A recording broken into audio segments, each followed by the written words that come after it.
To all of the guests here, we're so grateful to have you with us. The few hours that we're spending here tonight has taken hundreds of hours to plan. So thank you in advance for not only your lack of obscene behavior, I'm going to pre-warn that, but for being part of this celebration that Rach and Shawnee will look back at forever. On behalf of the bridal party, I'd like to thank our man Candy, aka groomsmen, for the laughs, for being such gentlemen, and for making us look that much better. I'd like to thank Rob Cram in particular for answering all of my phone calls and adhering to my many demands on behalf of the bride. If Rach and I were different people, this would probably be our wedding that you're at. Sean, I'm really so happy that Rachel's found someone as, well, equally, I should say, as weird and random as myself. But seriously, Shawnee, the great thing about you is that I know whenever you have something to say, it's either really important or really funny. So either way, I look forward to it. I really love your strong, silent nature. I really think that it complements Rachel's go-getter personality. You, to me, are the lox on her bagel. You are the chocolate chips in her raw cookie dough. You're the crayon to her vodka. Together, you're really the best of both worlds. Not only do Rachel and I talk about how frustrating you can be, well, really men in general, let's be honest, but we also talk about how intelligent, how determined, and how caring you are. What I admire most about you is your ability to not only give sound insight, but you can pound a beer like a champ. I respect that. You really are the perfect guy for Rachel.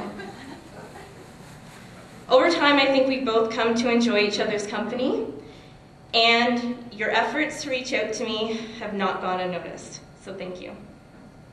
I'm really looking forward to getting to know you even better and becoming couple friends, and even maybe game night rivals. Maybe. Rachel. What can I say about Rachel that won't embarrass her? Rach and I met in first year college, seems like ions ago. We both love to reminisce about the first time we laid eyes on each other's outfit. We were sitting in our journalism orientation at Fanshawe as the roll call sheet was passed out. And everyone's name and address and phone numbers were on it. And when the sheet came to me, I noticed a street name, Sevilla Park Place, on there. And I was like, who else was on my street? Little did I know, a few minutes earlier, she was scanning the classroom wondering the same thing. So we solved the mystery that day. We made plans to meet up sometime, since we live so close, but we actually did meet up sometime. We went for a walk to RBC together so she could do some banking. And a friendship was instantly born. Rach and I joke about being a fairly odd couple, but sometimes we're so in sync, it's scary. We have so much in common, but yet our personalities are so different, we've really concocted the perfect friendship. We often take the words right out of each other's mouths, we share telepathic thoughts. As silly or weird as Rachel can be, she gives thoughtful and just wise advice. I really feel like she gets that from her mother. The best quality Rachel has brought to my life is her ability to be a non-judgmental friend, and I mean that in a way. I can be a very transparent person, but Rachel has accepted me, period. What an amazing quality to have.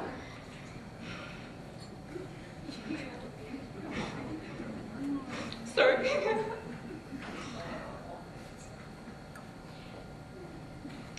Not only as a friend, but as a human being. Rachel, you're much more than my best friend, or my sister from another mister. You're hilarious, you're considerate, you're overall the best, and I really wish that I had better words to describe how amazing you are. The amount of trouble that Rachel and I have gotten into in college brings both a smile to my face and in a pit to my stomach. We stayed friends after she enrolled in her post-grad program and I went on to university. We've really shared so many amazing foundational memories together. I never want to forget them.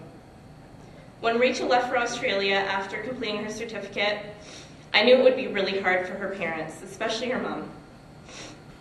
I told her I would keep her mom company while she was gone and make sure she didn't cry herself to sleep every night, wondering if her daughter had been abducted by some Kiwi in New Zealand.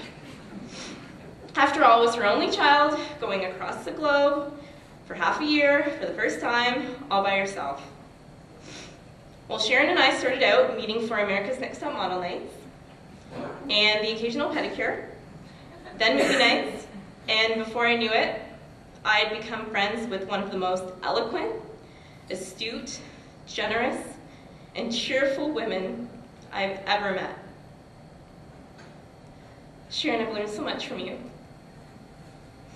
Funny thing is, we both started out like two scared puppies, clinging to each other from the loss of Rachel. But in those months and to date, you and Mark have become my family, truly. Even with Rachel in Calgary, I've come to you both for advice. You're constantly offering me a home-cooked meal.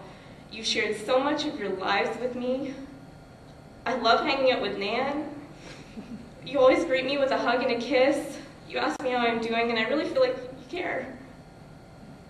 Mark, no matter how much I'm around you, I don't think I will ever shake how gullible I am to your sense of humor. But I'm getting there. I know for sure that there is not a traditional Maid of Honor African dance routine after the cake cutting.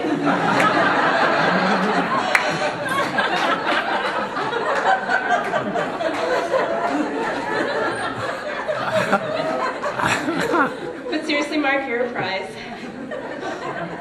I only wish I had the good fortune to have a stork bring me a father as genuinely caring, considerate, concerned, and with so much foresight. I've seen firsthand how much time and exertion you've put into this wedding. Mark has really been the mastermind behind a big chunk of what you're enjoying today. You've done everything humanly possible to make this day as perfect as possible for your sweet baby.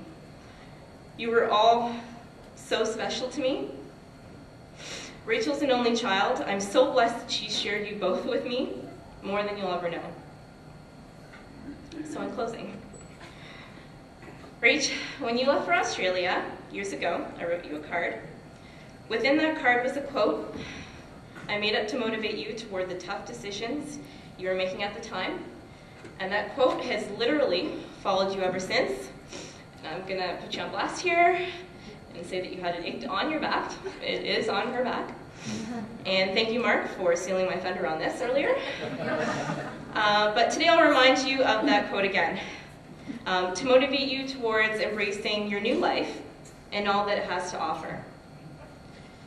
Rachel and Sean, go forth and become even richer friends, become the people you want to inspire your children to be, become forever united in love. Thank you for listening.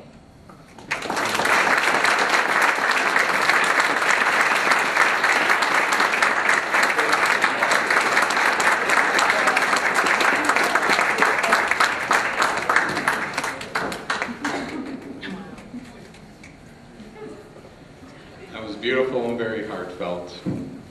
I was going to give you a little rendition of Summer Wind, but thank God we're in a time crunch now, so